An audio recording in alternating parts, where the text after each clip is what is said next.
Pada part sebelumnya, Eng menghentikan tinjuan Jiao Tang dengan satu tangannya. Hal itu membuat Jiao Tang terkejut dan terbata-bata berkata, "Kenapa? Kenapa bisa begini?" Sedangkan Eng hanya terdiam, berdiri dengan tegap menghadap ke arah Jiao Tang. Lalu dia berkata, "Aku sudah bilang tadi, kalian bertiga harus menyerangku secara bersamaan." Sedangkan Jul dan Dada yang sedang berlari ke arah Eng dan Jiao Tang terkejut melihat Eng menghentikan pukulan Jiao Tang. Dan karena hal itu, Dada berteriak bertanya, "Kenapa kau bisa menahan Jiao Tang dengan satu tangan?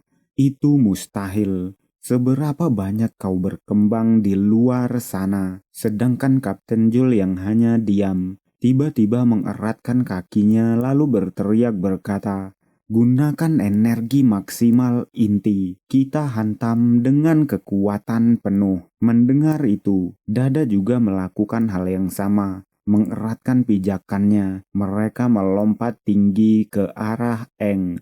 Sembari melompat, Jul berkata, "Combine Force." Melihat hal itu, Eng memasang kuda-kuda. Merubah tampilannya, dia bergumam, "Aku harus menunjukkan sedikit kemampuanku." Melihat Eng yang berubah, ketiga kapten itu terkejut, membelalakkan mata mereka. Lalu tiba-tiba serangan Eng mementalkan mereka bertiga dengan satu pukulan saja. Setelah memukul ketiga kapten tersebut, Eng berkata, "Wood." Dan karena satu kata itu, akar-akar kayu mulai muncul dari tembok, mencoba menangkap ketiga kapten itu yang terpental ke arah tembok. Merasakan kayu menangkap mereka bertiga, membuat mereka bertiga terkejut, tidak bisa bergerak. Dan karena perubahan Eng, Kapten Jul terlihat sangat marah. Dia berkata, "Penampilanmu pantas saja ketika serangan gelombang demon terakhir. Ada hal yang aneh yang aku rasakan darimu. Ternyata kau adalah demon." Mendengar itu, Eng hanya berdiri dalam diam. Lalu dia menatap ke arah Kapten Jul dan berkata, "Tenangkan diri kalian, Kapten. Ini salah satu kemampuan spesialku. Jangan salah paham. Aku tidak berniat melukai kalian." Lalu Eng melepaskan mereka bertiga dan melanjutkan kalimatnya berkata, "Aku akan menjelaskan sekarang. Ketika aku pergi bersama Liu ke Bone Castle." Memotong itu, Kapten Jiotang berkata, "Iya, aku ingat. Aku memang mengirim Liu untuk mendampingimu ke sana." Merespon itu, Eng melanjutkan, "Singkatnya, kami mendapat kristal elemental. Ketika aku memegang kristal ini, aku mendapatkan kekuatan yang tidak terkira. Liu yang terpapar kristal itu juga mendapatkan kekuatan yang sama denganku. Penampilanku dan Liu akan berubah menjadi begini ketika kami memakai kekuatan baru kami." Setelah mengatakan hal itu, Eng bergumam berkata, "Ketika perjalanan pulang ke sini, kami sudah sepakat untuk menjelaskan kekuatan dan perubahan besar kami. Mereka pasti sudah tahu tentang kristal elemental. Aku yakin mereka pernah mendengarnya. Kalau kami bilang kami mendapat kekuatan ini dari kristal itu, maka semuanya akan masuk akal." Dan saat Eng sedang menggumamkan hal itu, Dada tiba-tiba teriak bertanya, "Kau pasti lebih dari Liu. Apakah aku benar? Kekuatanmu sekarang?" Sebelum Dada menyelesaikan pertanyaannya, Eng menjawab berkata, dia belum bisa mengendalikan kekuatannya dengan baik.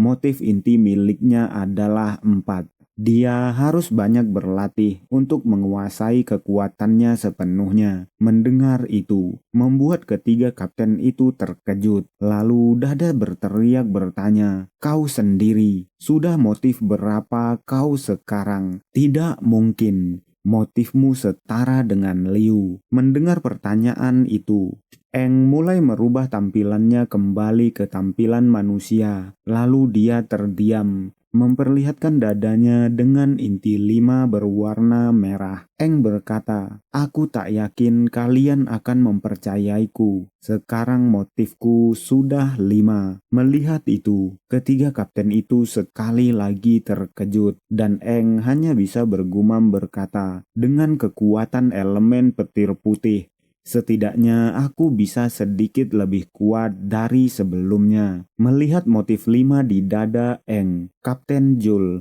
terlihat tersenyum berkata, "Sulit dipercaya. Aku pernah mendengar tentang kristal elemental, tapi melihat kalian bisa mendapatkannya saja sudah di luar perkiraanku." Dada juga berkata, "Seorang patriot bermotif 4 dan bermotif 5, kota Helios, punya kekuatan yang sangat hebat." Tapi tiba-tiba Dada dibuat terkejut saat menoleh ke arah Jiao Tang. Dia bertanya, "Ada apa denganmu, Jiao Tang?"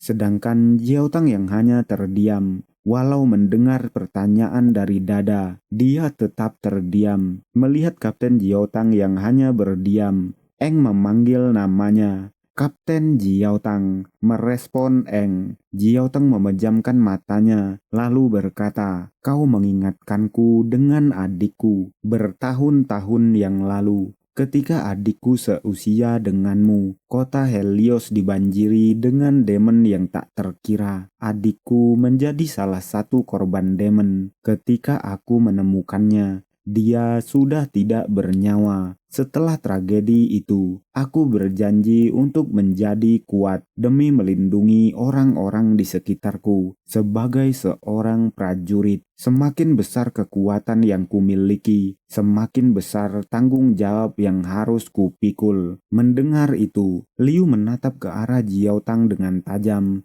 Dia bergumam, "Tidak kusangka Kapten Jiao Tang punya pengalaman mengerikan semacam itu. Pantas saja ketika Kapten Jiao Tang mencariku, dia bertindak layaknya orang yang tidak waras. Dia pasti teringat dengan adiknya sendiri." Lalu Kapten Jiao Tang melanjutkan, "Aku tak tahu alasan pastimu. Kenapa kau ingin melepas status pahlawanmu dari sini? Kau tidak terpengaruh oleh kekuatanmu, tapi kau sudah bisa mengendalikannya dengan baik." Kapten Jiao Tang menatap ke arah Eng, lalu melanjutkan, "Aku bangga dengan kau dan Liu sebagai kapten kalian." Mendengar itu, Dada melirik ke arah Jiao Tang, lalu bertanya, "Tang, apa maksudmu? Apakah kau serius mau menerimanya?" Merespon itu, Jiao Tang berkata, "Benar, aku setuju dengan keputusannya. Aku yakin dia sudah mengerti dengan konsekuensinya. Aku tak perlu banyak bertanya akan masa depannya." Mendengar itu, Eng menundukkan tubuhnya,